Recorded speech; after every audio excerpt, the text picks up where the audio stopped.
Correspondent Mark Webster reports. German car giant BMW was always favourite to buy Rolls-Royce. Once its parent company Vickers made it plain it didn't have enough money to invest in the next generation of limousines.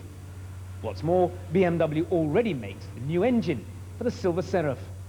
Launched only last month, the Silver Seraph was the latest in a line of motor cars built over nearly a century. The company was first formed by engineer Henry Royce and millionaire son Charles Rolls. Since then, it's become synonymous with high quality and luxury. Vickers, which has owned the company since 1980, said it would have liked to find a British buyer, but BMW made more sense.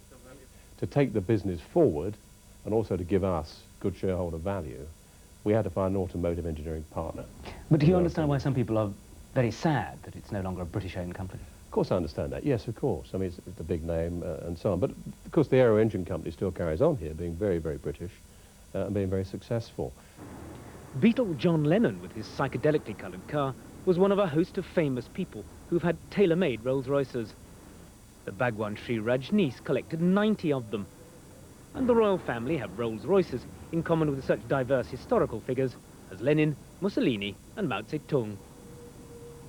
While BMW has promised to invest anything up to £1 billion in Rolls-Royce, there's inevitably sadness within the industry that one of the most famous symbols in British motoring is no longer British-owned. Mark Webster, ITV, Central London. Well, live now to Leeds and one of Britain's best-known Rolls-Royce owners, Sir Jimmy Saville. Sir Jimmy, do you mind that Rolls-Royce has fallen into the hands of the Germans?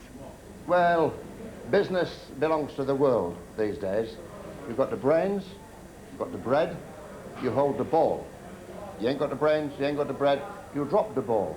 It's a pity that it goes to somebody else, but it's 1998, we've got to get on with it, and the Rolls-Royce, I've had 17 new ones, and it's one of those vehicles that when it's foggy, you look at the buttons and you say, there's a button for everything else, there must be a button for the fog somewhere, because they're a dream to own.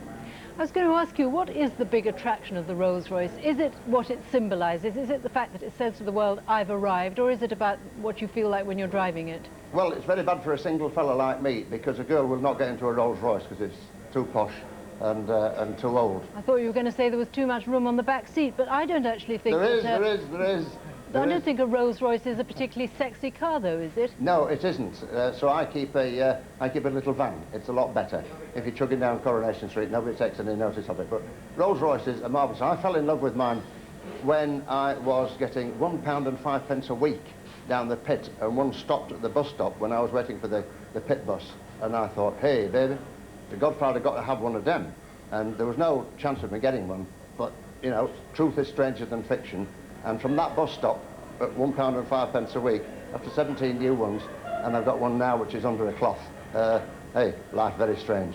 But do you feel that it makes you into somebody who's slightly separate from the rest of us? Because I think a lot of people think when they see a Rolls-Royce driver going past, that person just hasn't got a clue about the way I live my life. No, I don't think deep things like that. I think pleasant things. And it's very pleasant to slide along with an engine that you can't hear, and you've got buttons for everything, and it's very, very comfortable. And there's nothing wrong with being comfortable. Now, we know that BMW have pledged to put a lot of money into developing the car. What sort of things do you think they could improve? Well, they could improve the drivers. I'd allow them to improve me. It would cost them about £10 million, but I'd promise to be a better person, so they could start there. What about the look of the thing? Do you like the way it looks? Love it, love it, love it, love it, love it. Because to my eye, it looks rather big and hulking and old-fashioned. Ah, well, you're used to all those svelte men, you see. You're not used to people like me that just lumps of wood that just like a nice thick Well, I was car. talking about the cars, not the drivers, but all right, sorry you feel that way. Anyway, thank you very much indeed, Jimmy Saville. A pleasure. The British